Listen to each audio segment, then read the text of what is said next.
Hello everybody, Average Gamer here, and welcome to the patch review. That's right, the patch review for patch 1.4.90 for the 13th of December 2016.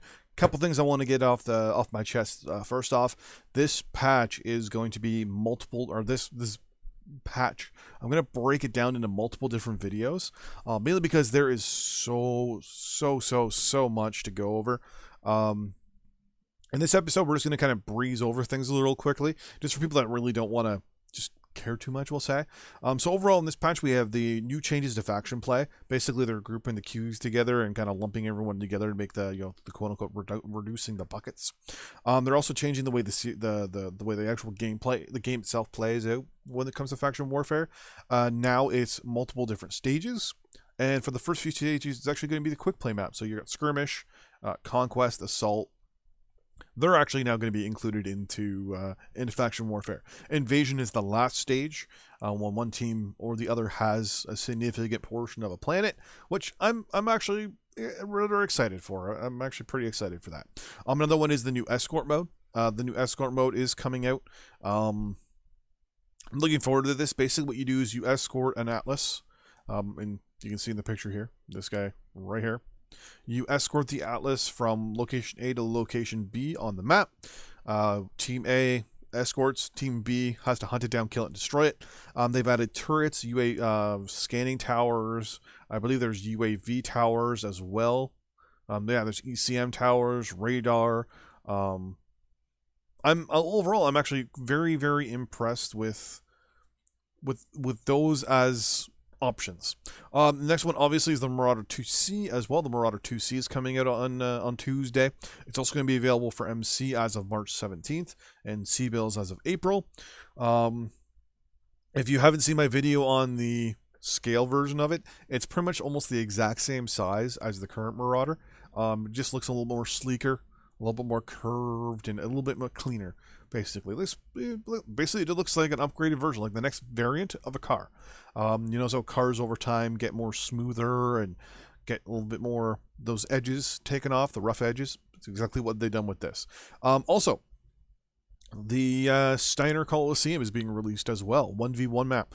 You're probably going to see a lot of us from the 421st playing this and trying it out and having a little bit of fun and seeing what what kind of shenanigans and horribleness we can cause to each other. There's more cockpit items as well. Some of the stuff obviously is the pre-order and all that stuff, but you got some decals and they're all coming out and all that stuff. Gameplay overall, they made some changes to the heat sinks. Single heat sinks, the dissipation rate is the same. But if it's in the engine, it's actually gone up from 0.12 to now, or 0.11 to 0.12, which is pretty good. Overall capacity still stays the same.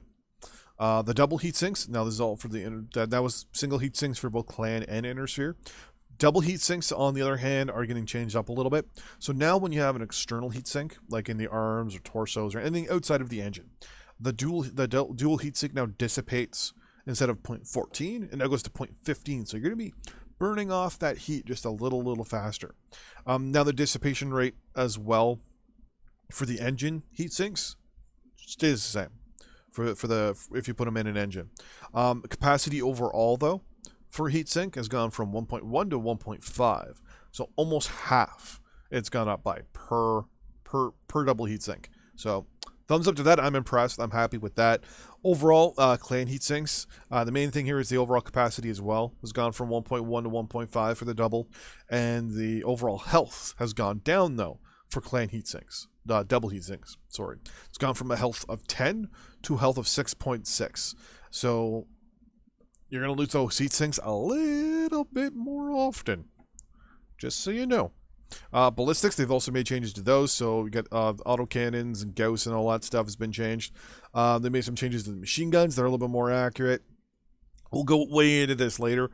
But quirk changes, so the Locust, the Commando, the Spider, the Urban Mech, the Jenner, the Panther, the Wolfhound, Blackjack, Vindicator, Phoenix Hawk, the Trebuchet, the Victor, all got changes to their quirks, mostly structure and armor. We'll have a video specifically going into that. Clans as well. The Mistlinks and the Nova got some quirk changes. Overall, there was the usual pattern retrofits as per every every patch. So there's a whole bunch of those that were redone. And overall, obviously, you can manually download it if you want to. But that is just the quick, we'll say the Coles notes, the Cliff notes of the patch for patch 1.4.90 for the 13th of December. Tomorrow, or actually later today, I'm also going to have a video specifically going over faction play, specifically going over the gameplay changes / quirks, and yeah. So we're going to have those two videos up as well, probably later today, actually, or even right now, if you're looking at this. See you next time. See you in the battlefield. Bye-bye.